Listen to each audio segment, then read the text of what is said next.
Hello, my name is Brianna Rodriguez. I currently hold an associate's degree in psychology, and I am currently working on my bachelor's degree in the field of human services with an addiction concentration.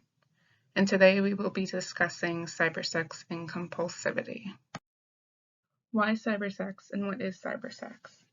Sex is often considered a taboo topic surrounded with feelings of shame or guilt. Many people shy away from the topic of sex, sex addiction, or cybersex because it causes feelings of discomfort or embarrassment.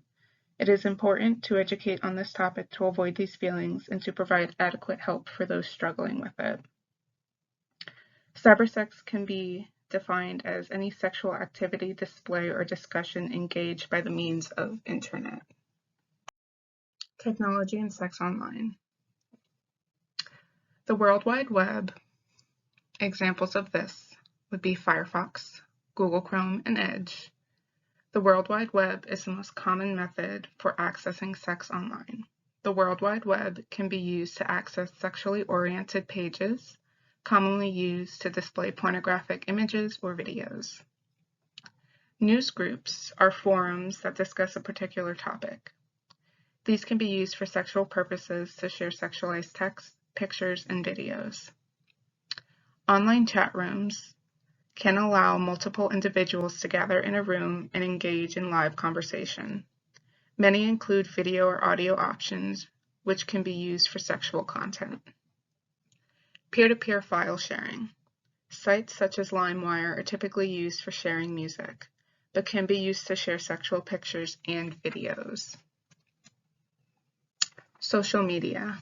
Most social media platforms have private direct messaging options where participants can send text, pictures, videos, video chats, and audio calls. This can be used for sexual activity. Other sites such as Twitter allow people to communicate with fans. Adult film stars or pornographic companies can use this platform for sexual purposes. Online gaming. Online gaming often includes the ability to text or audio chat. These chats have the potential to be sexual in nature. Gaming has a wide range of age groups, and this makes it popular for adults looking to chat sexually with minors. And mobile internet access. Built-in features on phones create a way to capture sexual experiences and share them on the internet. Cybersex and the psychology of the internet. Soller's online disinhibition effect describes the phenomenon that people communicate and behave differently online than in real life.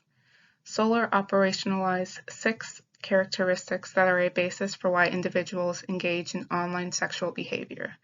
They are as listed. You don't know me, you can't see me. These 2 concepts refer to individuals' sense of anonymity and how that affects their behavior. The security of you don't know me and you can't see me allows a person to experiment sexually beyond what they would in real-life situations. See you later.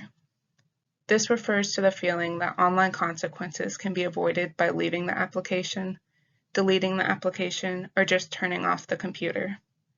The sense that escape of consequence is that easy allows people to take more risk than they would in real life. It's all in my head. It's just a game. These 2 concepts combined refer to a fantasy aspect of the internet. People tend to refer to their online behaviors as a fantasy, and the line between fantasy and reality can become blurred when sexual activity is involved. And we are equals. On the internet, societal hierarchies are removed. Regardless of status, race, sex, or age, everyone is seen as equal. Cybersex and the psychology of the internet continued. De-individuation is feeling anonymous in one's environment, resulting in behaviors that are contrary to one's typical pattern of behavior. Anonymity causes people to pay more attention to their external cues, which would be the environment around them, and less to their self-awareness or internal cues, meaning their mood or desires. An example would be people tend to behave more bluntly when communicating on electronic venues than they would in face-to-face situations. The relationship between cybersex, the field of human services, and substance abuse. In the field of human services, we will encounter a diverse group of people suffering from multiple different mental illnesses or addictions, and it is important to have knowledge on all of them.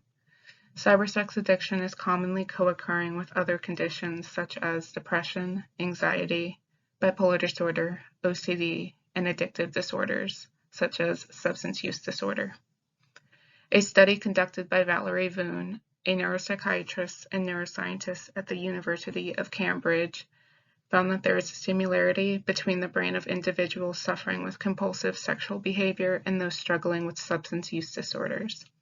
I have linked the full study as well as a site breaking down the findings of her study. Moving on, the next thing I wanted to go over was assessment. Some assessments that are typically used is the Global Internet Assessment, and this assessment focuses to determine types of online sexual behavior, the frequency of these behaviors, and the impact these behaviors have on the individual's life.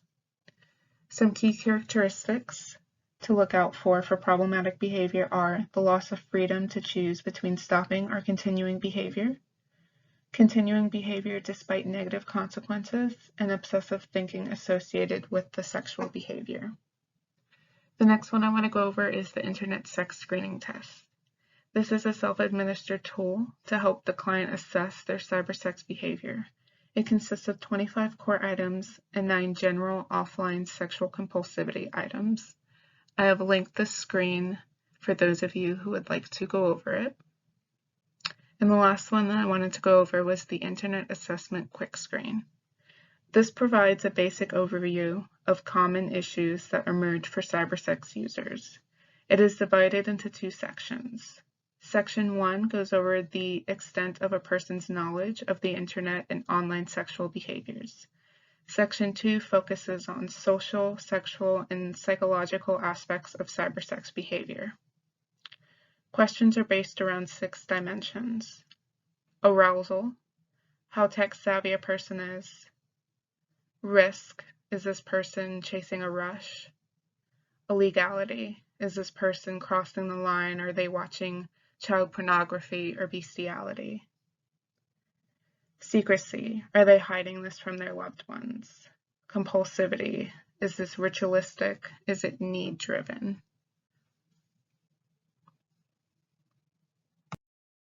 The next topic I would like to go over is management. And these listed management skills work best for clients who are highly motivated. The first one is ensuring the computer is only used in high traffic areas. Examples of that would be a cafe or a library, somewhere where there's a lot of people around. Using the computer only when others are nearby. Specifying locations where the internet can or cannot be used. Some clients may have triggers such as being home alone, using the computer late at night, or using the computer in a hotel. So those triggers would be places where the client should not be using the computer. Making sure the monitor is visible to others. For an example, at the place of work, making sure the monitor is visible to coworkers. And installing screensavers or backgrounds of important people, such as parents, spouse, children, or friends.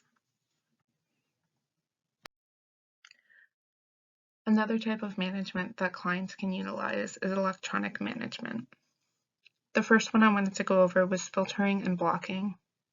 This is something that parents often use on a child's device to make sure that they're not accessing inappropriate websites. Filtering and blocking can easily be removed, but it does serve as a first line of defense to get the client to stop and think before they act.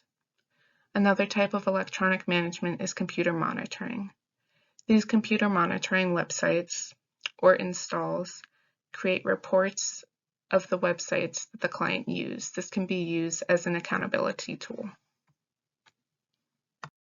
I wanted to close out this PowerPoint with some resources for anybody struggling with a cybersex addiction.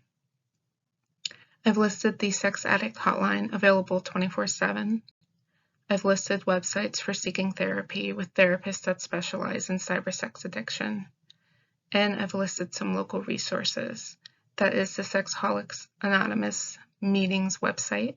You can go on there and search for meetings in your area, face-to-face or online meetings. Thank you everybody for watching, and I hope you have a great day.